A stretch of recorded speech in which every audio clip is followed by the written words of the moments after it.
Good morning, welcome to news analysis. నేను జ్యోత్స్న. డిస్కషన్లోకి వెళ్లే కన్నా ముందు వివిధ పత్రికల్లో వచ్చిన వార్తా కథనాలను ఒకసారి చూద్దాం.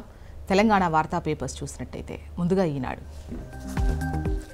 ఈనాడులో మనకు ప్రధాన వార్తగా పవిత్ర యాత్రలో పెను విషాదం అంటూ సౌదీలో జరిగినటువంటి నిన్న ఘోర రోడ్డు ప్రమాదానికి సంబంధించి వార్తను ఇస్తూ ఈ కథనాన్ని ఇచ్చారు. భార్యాభర్తలు, తాత మనవళ్ళు, పెద్ద పిల్లలు కలిసి కుటుంబ సమేతంగా బయలుదేరిన ఉమ్రా పవిత్ర యాత్ర అంతిమ యాత్రగా మారింది. సౌదీ అరేబియాలోని మక్కాలో పవిత్ర స్థలాలను దర్శించుకుని ప్రార్థనా మందిరాల్లో ప్రార్థనలు చేసి మదీనాకు బయలుదేరగా మార్గమధ్యంలో అంతులేని విషాదం చోటు చేసుకుంది. సోమవారం తెల్లవారుజామున జరిగిన ఈ ఘోర రోడ్డు ప్రమాదంలో 45 మంది సజీవ దహనమయ్యారు. హైదరాబాద్ వాసులు. మక్కా నుంచి ప్రయాణిస్తున్న బస్సు భారత కాలమానం ప్రకారం ఆదివారం అర్ధరాత్రి దాటాక 1:30 మదీనాకు 25 కిలోమీటర్ల దూరంలోని ముఫ్రిహత్ ప్రాంతంలో ముందెళ్తున్న డీజిల్ ట్యాంకర్ను ఢీకొట్టింది. ఒక్కసారిగా బస్సంతా మంటలు వ్యాపించడంతో క్షణాల వ్యవధిలో దగ్ధమైపోయింది. 45 మంది కాలిపోయారు. డ్రైవర్తో పాటు షోయబ్ అనే యువకుడు బస్సు అద్దాలు బద్దలు కొట్టి కిందకు దూకి ప్రాణాలు దక్కించుకున్నారు. ఘటనపై ఓ కారు డ్రైవర్ పోలీసులకు సమాచారం ఇచ్చాడు. వారొచ్చేలోపు బస్సు ట్యాంకర్ కాలిపోయింది. తలకు తీవ్ర గాయమైన షోయబ్ను సమీపంలోని ఆసుపత్రిలో చేర్చారు. ప్రమాదంపై భారత కాలమానం ప్రకారం సోమవారం ఉదయం 7:30 వివరాలు వెల్లడయ్యాయి. ఇక 3 తరాలు బుగ్గిపాలైనటువంటి అంటే ఒకే కుటుంబానికి చెందిన 18 మంది చనిపోయారు ఈ ఘటనలో.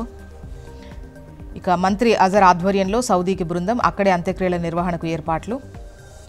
ఇక మరో వార్త వచ్చేసి లెఫ్ట్లో పైన టాప్లోనే చూడండి. షేక్ హసీనాకు మరణ శిక్ష. బంగ్లాదేశ్ అంతర్జాతీయ నేర ట్రిబ్యునల్ తీర్పు. మాజీ ప్రధానిని తమకు అప్పగించాలంటూ భారత్ను కోరిన యూనస్ ప్రభుత్వం. అయితే గత ఏడాదిన్నరగా అంతర్గత అల్లర్లతో అట్టుడుగుతోన్న బంగ్లాదేశ్లో కీలక పరిణామం చోటు చేసుకుంది. విద్యార్థుల ఉద్యమం కారణంగా గత ఏడాది ఆగస్టు 5న ప్రధాని పదవిని వదిలి భారత్కు వచ్చిన షేక్ హసీనాకు బంగ్లాదేశ్ అంతర్జాతీయ నేర ట్రిబ్యునల్ సోమవారం మరణశిక్ష విధించింది. నెక్స్ట్ ఆంధ్రజ్యోతి. ఇక్కడ మనకు ప్రధాన వార్తగా సౌదీలో జరిగిన ఘోర రోడ్డు ప్రమాదానికి సంబంధించి ఇచ్చారు. 45 మంది సజీవ దహనం. మృతుల్లో 44 మంది హైదరాబాదీలే ఉన్నారు. వారిలో ఒకే కుటుంబానికి చెందిన వారు 18 మంది. ఇక ఎన్నికలు తొలుత పంచాయతీలకు అంటూ బీసీలకు పార్టీ పరంగా 42% సీట్లు. డిసెంబర్లోనే ఎన్నికలు పూర్తి చేసే యోచన. సుప్రీం సూచనలు, హైకోర్టు తీర్పు. 3,000 కోట్లు మురిగిపోయే ప్రమాదం. వీటి వల్లే నిర్ణయం. కోర్టు నుంచి స్పష్టత వచ్చాకే ప్రాదేశిక ఎన్నికలు.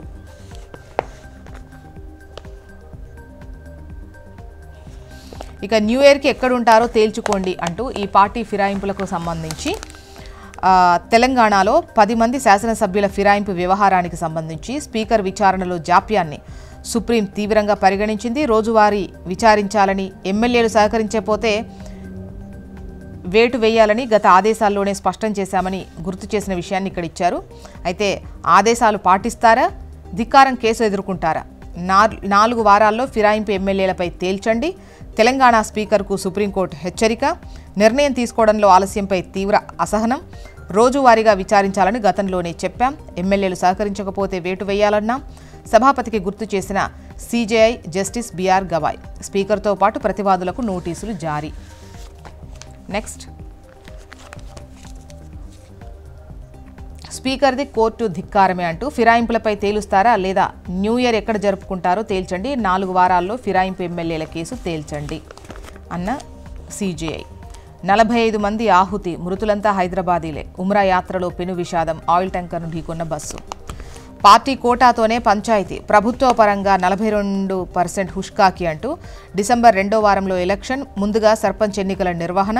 బీసీ సంఘాల హెచ్చరికలను ఏమాత్రం లెక్క చేయని మంత్రివర్గ సమావేశం. సర్కార్ తీరుపై బీసీ సంఘాల ఆగ్రహం అంటూ ఈ వార్తనిచ్చారు. Next Hans India.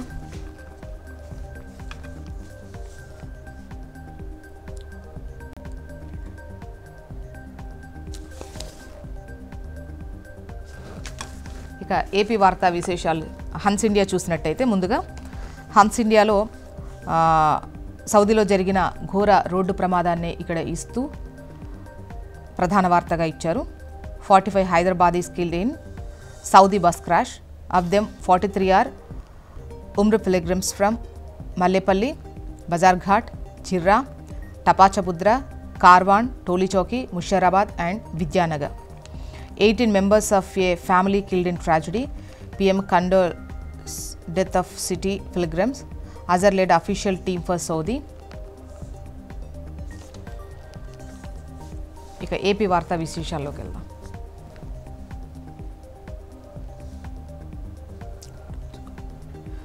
ఇక్కడ మనకు పవిత్ర యాత్రలో పెను విషాదానికి సంబంధించి ఇస్తూ ఉమ్రా యాత్రకు వెళ్ళిన 45 మంది హైదరాబాదీల సజీవ దహనం. నెక్స్ట్ వచ్చేసి పీఎం కిసాన్ అన్నదాత సుఖీభవ నిధులు విడుదల రేపే. కమలాపురంలో కార్యక్రమానికి ముఖ్యమంత్రి హాజరు. 46.86 లక్షల మంది రైతుల ఖాతాల్లోకి 3,135 కోట్లు. పీఎం కిసాన్ అన్నదాత సుఖీభవ నిధులు ఈ నెల 19న విడుదల కానున్నాయి. రైతుల ఖాతాల్లోకి కేంద్రం 2,000, రాష్ట్రం 5,000 చొప్పున జమ చేయనున్నాయి. వైఎస్ఆర్ కడప జిల్లా కమలాపురంలో జరిగే కార్యక్రమంలో ముఖ్యమంత్రి చంద్రబాబు నిధులు విడుదల చేస్తారు. ఇక జాబ్ క్యాలెండర్పై కసరత్తు అంటూ కూటమి ప్రభుత్వం జాబ్ క్యాలెండర్ ప్రకటించేందుకు కసరత్తు చేస్తోంది. విభాగాల వారీగా శాఖల సమాచారాన్ని తీసుకుంటోంది. ఆయా శాఖల్లో మంజూరైన పోస్టులు, ఖాళీలు, కాంట్రాక్ట్ ఉద్యోగుల వివరాలు సేకరిస్తోంది. ఆర్థిక శాఖ ఆధ్వర్యంలోని నిధి హెచ్ఆర్ఎంఎస్ పోర్టల్లో వివరాలు నమోదు చేస్తోంది.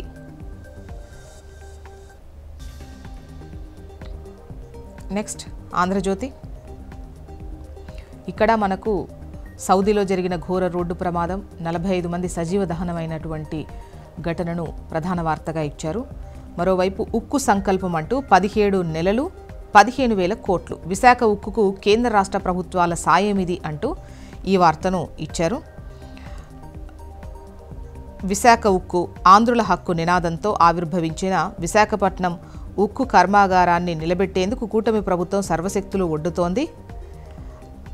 ఆదివారం అది అధికారంలోకి వచ్చే నాటికి స్టీల్ ప్లాంట్ తీవ్ర నష్టాలతో ఆర్థిక సంక్షోభంలో ఉంది. దానిని ఆదుకునేందుకు 17 నెలల కాలంలో అనేక నిర్ణయాలు తీసుకుంది. కేంద్ర ప్రభుత్వాన్ని ఒప్పించి దేశంలో మరే ప్రభుత్వ రంగ సంస్థకు ఇవ్వని స్థాయిలో 1,000 కోట్ల ఆర్థిక సాయాన్ని విశాఖ స్టీల్ ప్లాంట్ కోసం సాధించడంలో కూటమి ప్రభుత్వం విజయం సాధించింది అంటూ ఉక్కు సంకల్పం అన్న లైన్తో ఈ వార్తను హైలైట్ చేసింది ఆంధ్రజ్యోతి.